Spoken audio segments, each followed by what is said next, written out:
Hola, buenas y bienvenidos de nuevo a otro episodio de DISEG. En la charla de hoy, en esta clase de apoyo, o resumen de apoyo, mejor dicho, vamos a ver el tema 9, que trata sobre la protección de fondos, valores y objetos valiosos en el primer apartado, el transporte de estos materiales, características de los medios humanos y materiales que se utilizan, las medidas de seguridad que debemos de adoptar antes, durante y después del servicio, las técnicas de protección ofensivas y defensivas que tenemos.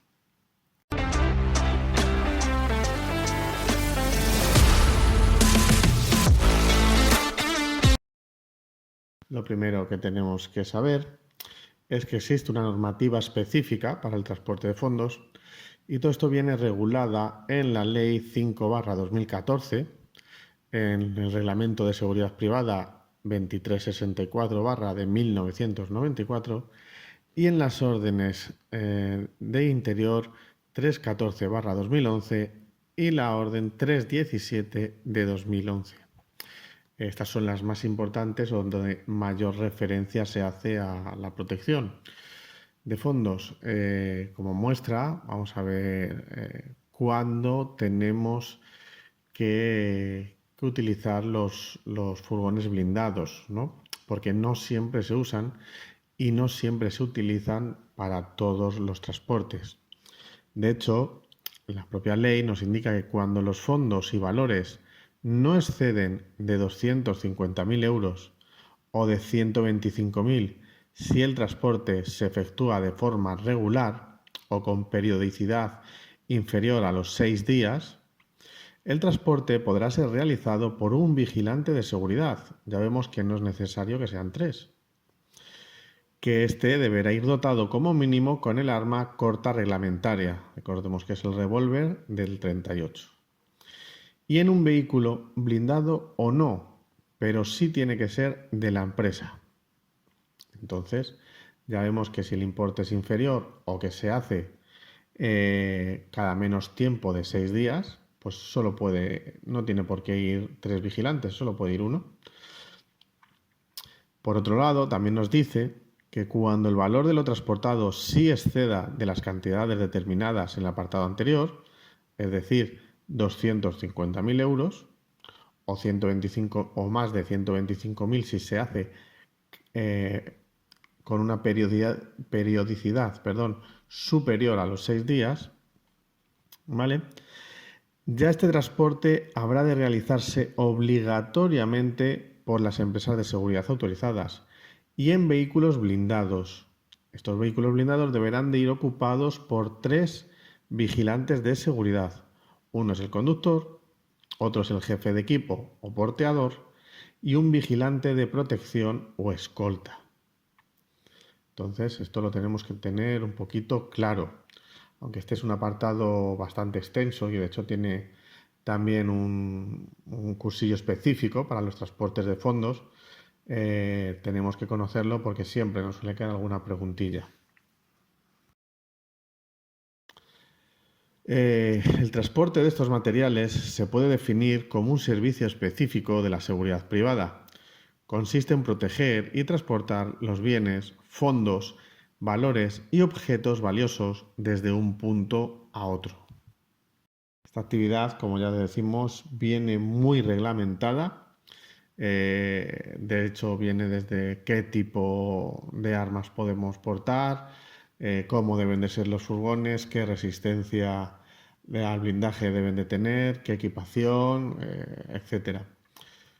Entonces no nos dejan mucho margen a la improvisación, ¿no? A las invenciones, que es muy lógico, ya que es un servicio muy específico, muy especial y con un alto riesgo.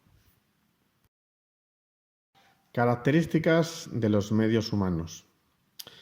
Hay ciertas características que deben de cumplir el personal que trabaja en estos servicios, como por ejemplo el conductor, que además de conducir, controla las aperturas de las puertas del furgón, Este nunca puede abandonar el servicio, o sea, perder el vehículo durante el servicio. Debe de mantener siempre el vehículo en marcha, sobre todo en vías urbanas o lugares abiertos. Se encarga de la limpieza del vehículo y de las revisiones diarias. El jefe de equipo, por otro lado, es el coordinador de la labor de los tres componentes. Es decir, todo ello lo tiene bajo su mando, ¿no? Todo esto que tienen que hacer tanto el conductor como el escolta. Transporta las sacas de dinero, el porteador, el que las lleva es el jefe de equipo, y también se encarga de la limpieza del vehículo, ¿no? Digamos, de su zona, lógicamente. Y el vigilante de protección o escolta protege al porteador o al jefe de equipo durante las cargas y descargas. También tiene que conservar la limpieza del vehículo y también de la escopeta del calibre 12 si la tuviera asignada. Es muy importante que los tres vigilantes estén muy compenetrados, ¿no? Entonces se suele aconsejar, y siempre que se permita, que el personal sea el mismo, ¿no? Ya que ellos mismos, con solo mirarse, por la forma de caminar o de lo que ya están viendo, ya se van a poner de acuerdo en las medidas a adoptar, ¿no? O si ven una situación más peligrosa o que le ha escamado a alguno más que a otro. Es muy importante que los tres vigilantes, como digo, intentemos que siempre sean los mismos. La verdad que esto sí se suele dar, ¿no? Es una cosa que las empresas sí se han dado cuenta y gestionan bastante bien. Bien, como vemos en el artículo 10, nos indica cómo deben de ser los medios materiales, ¿no? Cómo deben de ser los vehículos utilizados para el transporte y distribución de fondos, valores y objetos valiosos o peligrosos. También tenemos que tener en cuenta que también se reparten o se recogen cierto material, ¿no? que es peligroso. Y deben de reunir unas características específicas, ¿no? Como por ejemplo que el vehículo va dividido en tres compartimentos. El conductor, que está en la zona de adelante y totalmente aislado. En el medio que van los vigilantes, ¿vale? Solo se ven a través de unas mamparas transparentes y blindadas, pero no hay acceso, no tienen puerta. Y la zona de atrás, donde está la carga, ¿vale? Que debemos de utilizar tanto para las recogidas como para el reparto, ¿vale? Que a su vez está dividida, por decirlo bien, esta tercera zona está dividida en dos, ¿vale? La zona de carga, donde vamos echando todas aquellas sacas que cojamos o aquello que debemos de transportar, y otra zona donde está el reparto, es decir, aquellas sacas que debemos de dejar y no se tiene acceso un lado al otro. Deberían de decir que sí, que está dividido en cuatro, pero bueno, la zona de carga solo la cuentan como uno, con lo cual así es lo que pone y así es como os lo debemos de explicar. También debemos de saber que las llaves del furgón o de estas zonas se quedan en la delegación de la empresa, es decir, el personal no las lleva encima. También tienen una serie de troneras distribuidas por las partes laterales y posteriores que se deben de utilizar o se utilizan para sacar el cañón del arma y disparar en caso de que sea atacado. Estas troneras solo se pueden abrir desde el interior, lógicamente. También poseen estos furgones, aparte de material de prevención de incendios y botiquín, también llevan una serie de sistemas GPS para localizar al propio furgón y sistemas de cámaras que ya los tienen por el exterior del vehículo. También llevan una serie de comunicadores, ¿no? Para poderse permanecer en todo momento en conexión entre los propios vigilantes y la empresa. Protección contra la obstrucción de la salida de humos del motor.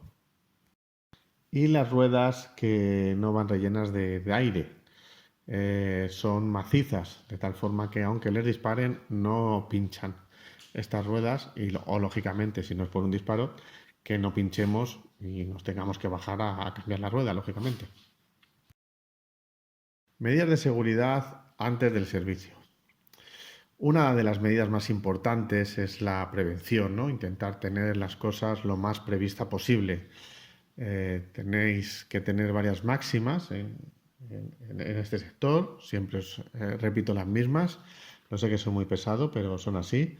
Es el intentar escapar de la rutina, el que se os vea, porque si se os ve ya estáis haciendo una de las acciones más disuasorias que existen, el que trabajéis como si eso estuvieran grabando, porque seguramente así sean, y es mejor llevar el material, aunque sea un poquito más incómodo, y no necesitarlo, que llevarlo y como os digo siempre la otra, es mejor llevar el material y no necesitarlo que necesitarlo y no llevarlo.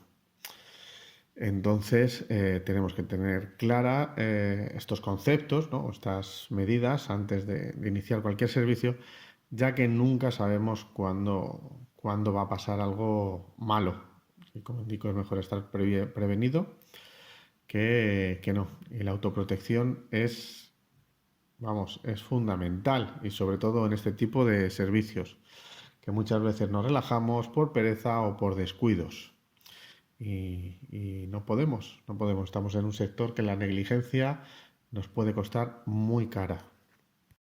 Entonces, bueno, pues dentro de las funciones que debemos de iniciar, esto os voy a hacer unas pequeñas reseñas, como son el estudio de la hoja de ruta, siempre antes de empezar, y siempre hay que mirarlas, porque muchas veces se nos pueden pasar el que haya obras o el que haya alguna avería en la zona que nos haga desviarnos por otros sitios. Entonces debemos de estar revisándolas todos los días porque todos los días puede variar.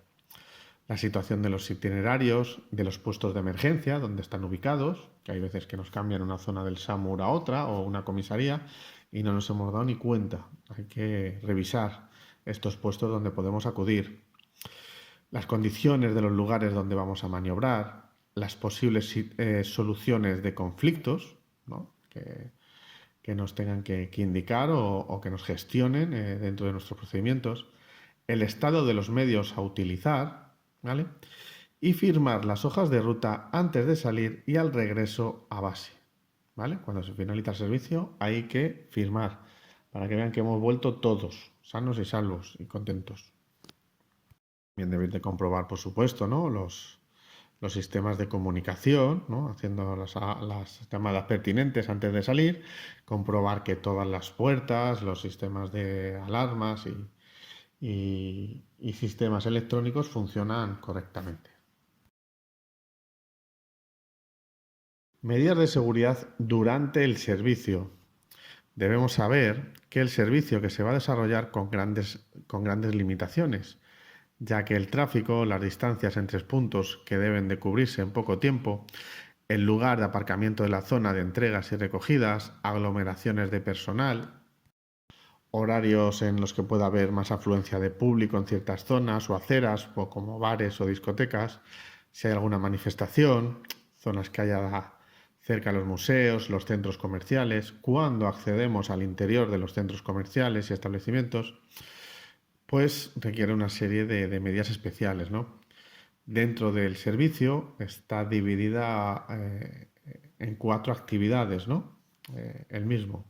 La primera es la aproximación, que es el recorrido del transporte, que debe de hacerse por la ruta más rápida, ¿no? Que a su vez se divide en 3, ¿no? En la aproximación se tiene que hacer la maniobra de acercamiento, el aparcamiento y la espera para la recogida de fondos o la entrega de fondos.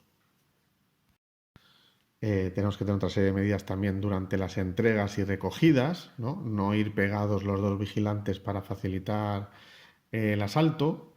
Siempre el escolta estar muy, muy atento, ¿vale? Siempre estar pendiente de las puertas cuando vamos a entrar y cuando va a salir el compañero con las sacas. De hecho, tendremos unos comportamientos un poco como los escoltas, ¿no? Al compañero que va con las sacas, tanto el de acceder nosotros previamente para ver el interior del centro comercial, como el de salir nosotros antes, hablo del escolta, ¿no? O del compañero de protección, de salir antes a la calle para ver si visualiza algo raro, aunque el conductor está ya controlando por nosotros para avisarnos si ha visto algo raro o sospechoso. Durante el traslado siempre tendrá prioridad el itinerario previsto en la hoja de ruta, a no ser que se detecte cualquier situación anómala. En ese momento, pues claro, lógicamente cambiaremos al itinerario número 2 o al itinerario de emergencia, ¿vale? Avisando a la central mientras que lo hacemos y que sepan ellos por qué hemos cambiado la ruta, aunque ya el sistema GPS les va a avisar, pero ellos no saben realmente por qué ese cambio, aunque nos estén visualizando por las cámaras, ellos también los ven, no solo el personal en el furgón desde el interior, ellos también tienen acceso a las cámaras por vía IP y también al GPS que les va a avisar en cuanto nos cambiemos de calle.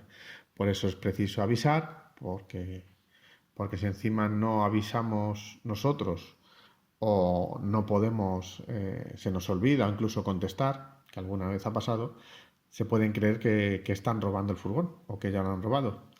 Y entonces pues se puede liar o podéis imaginar todo lo que ello conlleva. Y la finalización del servicio. La finalización del servicio no es nada más que cuando entremos en base, pues nada, dejar los porteadores para que recojan todas las mercancías, firmar la hoja de ruta, las entregas y recogidas, entregar los albaranes, para que sepan lo que hay, revisar armamento, revisar el furgón, que se queda otra vez todo en perfecto estado, para al día siguiente poderlo utilizar, aunque lo vamos a volver a revisar. Pero es mejor así. Así que, como os estamos diciendo, las medidas de seguridad después del servicio se deben de continuar aplicando, las medidas de seguridad establecidas durante el servicio, ¿no? Se prestamos máxima atención a los denominados puntos negros, como pueden ser los semáforos, estrechamientos de calzada, obras, peajes, etcétera, sobre todo en la vuelta a base, ya que suele ser aquí donde más riesgo tenemos porque los malos ya nos habrán estado siguiendo, ya nos habrán estado observando. Entonces también saben que es cuando más carga lleva el furgón, es cuando más dinero hay. No debemos de confiarnos, perdón, hasta que no lleguemos a la base, ¿vale? Una vez dejado a la base, pues como ya he dicho, dejarlo en las mejores condiciones. Dar aviso a la base de nuestra finalización y el último punto de servicio. Efectuar itinerarios alternativos para escapar un poco de la rutina, ¿no? Los itinerarios a la que vamos a recoger o a dejar las sacas, los fondos, vienen marcados, ¿no? Pero sí es bueno que los de regreso a base los vayamos variando para ponerlo lo más difícil posible, claro. Revisar todo el material, ¿no? E informar de cómo ha sido el desarrollo y si vemos alguna anomalía del mismo. Y una vez acabado el servicio, los vehículos serán estacionados en el sitio seguro o en un lugar donde no puedan ser sustraídos ni manipulados por personal no autorizado.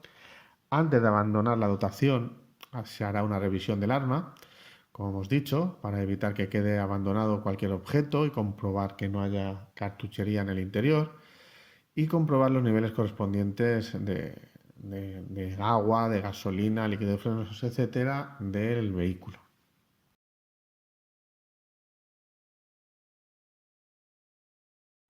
Técnicas de protección.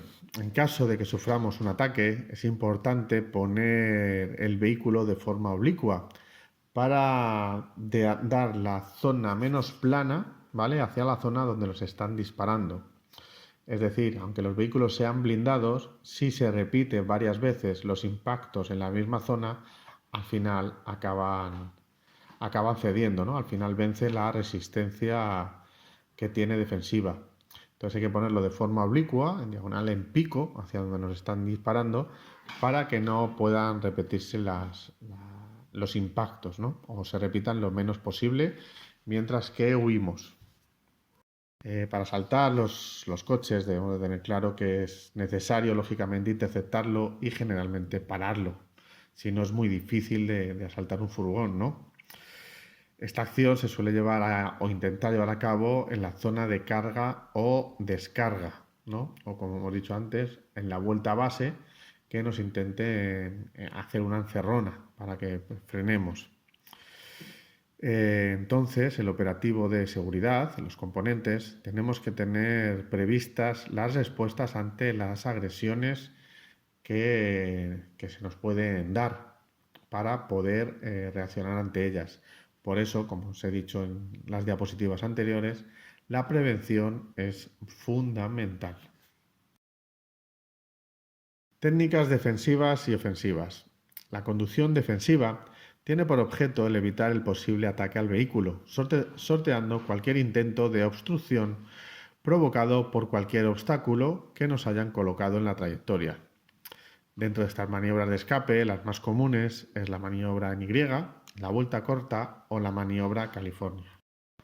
Conociendo estas técnicas es muy posible el que podamos huir ante la agresión o evitar el obstáculo y así evitar el enfrentamiento directo, que siempre es mejor. Técnicas ofensivas. Las técnicas ofensivas, al contrario que las defensivas, que de lo que se trata es de una vez visto el obstáculo, irnos por otro sitio, ¿no? O cambiar de itinerario y volver marcha atrás y demás para evitar el conflicto. En las ofensivas ya no tenemos otra salida, ¿no? Entonces, antes de que el furgón quede cerrado, debemos de emplearlas, ¿no? Pues, si nos intentan, por ejemplo, bloquear con más de un vehículo, o si es preciso, pues tendremos que colisionar contra ellos, ¿no? Para abrirnos paso, abrirnos camino por las bravas, ¿no? Hay una serie de cierres que son los más conocidos, como es el del novato, que consiste en aproximarse al vehículo en una curva hasta cerrarlo completamente. Esto, si no nos damos cuenta, el conductor se irá cerrando por no colisionar, porque cree que es un vehículo, una persona normal que va y que a lo mejor se le va cerrando, pero no tiene nada que ver. Nosotros tenemos nuestro carril y si se chocan es contra nosotros. Nosotros no nos movemos, o sea, seguimos yendo por el área destinada dentro de la calzada donde vamos nosotros. En paréntesis es donde ya intervienen dos vehículos, uno por delante y otro por detrás, y nos intentan frenar o disimular algún golpe que nos hemos dado para que tengamos que parar, que tampoco se hace, lógicamente. Y el tumpamaru, que comienza en una curva y consiste en circular el otro vehículo en paralelo a nosotros hasta que lleguemos a un obstáculo que esté atravesado en la vía. De esta forma no nos deja escapar, ¿no? Nos habrán hecho una especie de L, por decirlo de una forma así. Nos habrán ido metiendo a una especie de callejón. Bueno, pues ya hemos llegado a las conclusiones, ¿no? Como vemos, la protección de fondos y el transporte de valores y objetos valiosos es una especialidad de la seguridad privada. El transporte de estos materiales requiere de una serie de características especiales, tanto en los medios humanos como en los materiales, ¿no? Los medios humanos, pues la composición del equipo, la gestión del mismo. Dentro de los medios materiales, pues ya sabemos, los sistemas electrónicos como son las cámaras, sistemas de extinción de incendios automáticos, el blindaje dentro de los físicos, ¿no? El blindaje de los furgones, la división en varios departamentos. Requiere de una serie de medidas de seguridad antes, durante y después del servicio, que vienen regladas y que debemos de conocer, y que también disponemos de una serie de técnicas de protección en el vehículo, tanto ofensivas como defensivas, que debemos de emplear en caso de necesidad. Así que, pues nada, muchas gracias por vuestra visualización. Espero que se os haya aclarado algunos conceptos, aunque veis que son clases muy básicas y muy cortitas, porque no os quiero agobiar con todos los reglamentos y demás. Hay que ir poquito a poco. Y nada, valorar suscribiros, que ya vemos que cada vez sois más. Eso es que algo estaremos haciendo bien. Y nada, muchas gracias por vuestro apoyo y nos vemos en la siguiente exposición.